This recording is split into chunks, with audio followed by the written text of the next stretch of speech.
लंबे समय से अटके पाशना बांध का पानी आखिरकार आज खुल गया है। क्या वाकई में ये पाशना बांध के लिए मीणा और गुर्जर समुदाय के संघर्ष की लड़ाई का अंत है?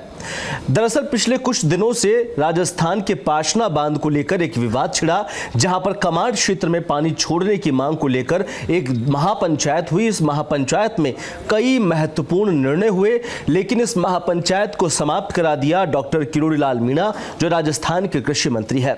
हाल ही के दिनों में उनका एक बयान वायरल हुआ, जहां पर 6 दिन में पानी खुलाने की बात कही गई। उसके बाद में उनकी बात में कोई दम नजर नहीं आया, क्योंकि सरकार ने उनकी बात को रफा दफा कर एक नई डेट लोगों को दे दी। उसके बाद मंत्री किरोड़ीलाल मीणा की विश्वसनीयता पर सवाल उठने लगे। लेकिन आज जिस तरीके से पाशना बांध का विवाद सुलझाया गया है, क्या ये माना जाए कि पाशना विवाद को लेकर जो लोग राजनीतिक रोटियां सेक रहे थे, उन लोगों की दुकानें बंद करने का काम सरकार कर गई है। दरअसल गुर्जर समुदाय की ओर से लगातार पाशना बांध को लेकर जिस तरीके की राजनीति की गई, वहां हाकिम बैसला नजर आए थे। और सीधे तौर पर इस बात को समझा जाए कि जहां कमांड क्षेत्र के लोग पानी की मांग कर रहे थे, वहीं कैचमेंट क्षेत्र में जो ऊपर टेल एरिया में बैठे हुए गुर्जर समुदाय के लोगों ने एक भी बूंद पानी की नहीं देने की जिद पकड़ ली थी। उसके बाद में सरकार की मध्यस्थता हुई, 11 सदस्यों की अलग अलग बैठक हुई। उस बैठक में महत्वपूर्ण निर्णय लिए गए, जहां पर 50 करोड़ रुपए की लिफ्ट परियोजना की लागत से बनाने के साथ कैचमेंट एरिया के लोगों को पानी पहुंचाने का दावा सरकार ने किया, और साथ ही नहर में पानी छोड़कर टेस्टिंग की बात भी सरकार ने कही। यानी कि कुल मिलाकर यह कहा जाए कि पाशना का विवाद जो राजनीतिक केंद्र बन गया था, उस राजनीति को खत्म कर दिया है सरकार की ओर से पैरवी करते हुए मंत्री किरोड़ीलाल और जवाहर सिंह बेड़म की महत्वपूर्ण भूमिका इसमें रही है। कुछ लोग जब राजनीतिक मुद्दा बनने के बाद इस बात को कह रहे थे कि पाशना का पानी पहले कैचमेंट एरिया को लोगों को मिले, उसके बाद वो कमांड क्षेत्र में छोड़ा जाए, नदी बहाव क्षेत्र में छोड़ दिया जाए। लेकिन ये पूरा मसला अगर आप देखेंगे तो वर्तमान परिस्थिति में जब मानसूनी सीजन है, दोनों ही पक्षों को पानी की इतनी जरूरत नहीं है, उस समय में सरकार इस समाधान को लेकर पहुंची है। तो क्या यह माना जाए, इसमें तमाम पक्षों की बातों को ध्यान में रखते हुए सरकार ने एक बड़ा गेम खेला है। यहां गेम खेला गया है मंत्री किरोड़ीलाल मीणा के साथ, जहां पर उनकी बात को सरकार ने पूर्व में काटा, और उसके बाद सरकार ने अपनी एक खुद की डेट तय की और यह दिखाने की कोशिश की कि किरोड़ीलाल मीणा जिस डेट को बताते हैं वो काम अक्सर रुक जाते हैं, वो काम होते नहीं है। और प्रदेश में शायद भजनलाल शर्मा से बड़ा कोई भी बड़ा नहीं है, इस बात को दिखाने का भी काम सरकार ने किया है। दूसरी तरफ आईना दिखाया है जहां मंत्री किरोड़ीलाल के खिलाफ खड़े हुए गुर्जर समुदाय से एक बड़े नेता है जवाहर सिंह बेड़म। उन्होंने गुर्जर समुदाय के बीच में बैठक की, वहां वार्ता की और लोगों से समझाइश की कि पहले लिफ्ट परियोजना के माध्यम से पानी पहुंचाने का काम जरूर होगा, लेकिन नहर में टेस्टिंग के जरिए पानी छोड़ा जाए।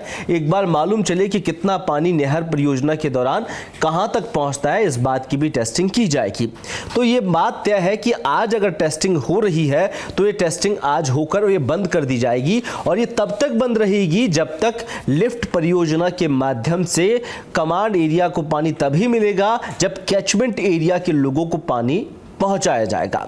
तो इस बात का पटापेक्ष खत्म हो चुका है। जो जद्दोजहद चल रही थी लंबे समय से, उस पर भी विराम लग चुका है कि पाशना के पानी को लेकर लंबे समय से जो लोग राजनीति कर रहे थे, चाहे राजस्थान में एक बड़े विवाद के तौर पर उलझे हुए कई नेता वहां नजर आए, रामकेश मीणा वहां पर आपको राजनीति करते नजर आए, किरोड़ीलाल मीणा खुद मंच पर पहुंचे, उनकी पत्नी गोलमा देवी वहां पहुंची, कई युवा नेता वहां पर पहुंचे। वहीं गुर्जर समुदाय की ओर से भी हाकिम सिंह बैसला वहां पर पहुंचे, विजय बैसला वहां पर एक महापंचायत में हुंकार भरते हुए नजर आए। तो एक पूरा राजनीतिक षड्यंत्र लोगों को और किसानों को बरगलाने का था, वो कहीं ना कहीं खत्म करने का काम सरकार की ओर से किया गया है। ये भी बात तय है कि कुछ लोगों की जो बची कुची राजनीति, उसका भी दमन करने का काम राजस्थान की भाजपा सरकार ने इस बार बखूबी निभाया है। हालांकि सारे मुद्दे अपनी जगह है, लेकिन पानी का विवाद सुलझना चाहिए, और पानी किस कदर लोगों में बांटे और विवाद का केंद्र ना बने, इसका भी खासा ध्यान रखा जाएगा। इसलिए पांचना का पानी जब लोगों तक पहुंचेगा तब शायद ये माना जाए कि पांचना का विवाद का अंत हो चुका है। लेकिन फिलहाल जब टेस्टिंग एरिया पे चल रहा है, काम परियोजनाओं पर है और इन परियोजनाओं की लागत लगने के बाद वो अगर लिफ्ट परियोजना सक्सेस होती है तो ये माना जा सकता है कि कमांड एरिया और कैचमेंट एरिया के लोगों के बीच में समझाइश के तहत पानी पहुंचाया जाएगा। लेकिन अभी कुछ लोग इसे मीणा समुदाय की जीत बता रहे हैं, कुछ लोग इसे गुर्जर समुदाय की जीत बता रहे हैं। लेकिन जीत किसी की भी हो, किसानों को ये भरपूर पानी मिल जाए तो शायद हो सकता है आने वाले दिनों के अंदर जो किल्लत, जो ज़ल्लत वो भोग रहे थे पानी की कमी को लेकर, शायद उससे उभर पाए ये तमाम किसान। और राजस्थान सरकार भी इस बात का इस बार ध्यान रखी है कि राजस्थान को किसानों को प्राथमिकता से पानी दिया जाए।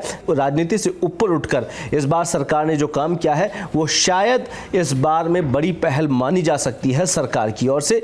अब देखना होगा कि आखिरकार पांचना का पानी कहां तक पहुंचता है। क्या इस पानी को खोलने के दौरान कोई विवाद खड़ा होता है या फिर इस पानी के विवाद को लेकर और संघर्ष बढ़ता जाता है, ये आने वाला समय तय करेगा। नमस्कार।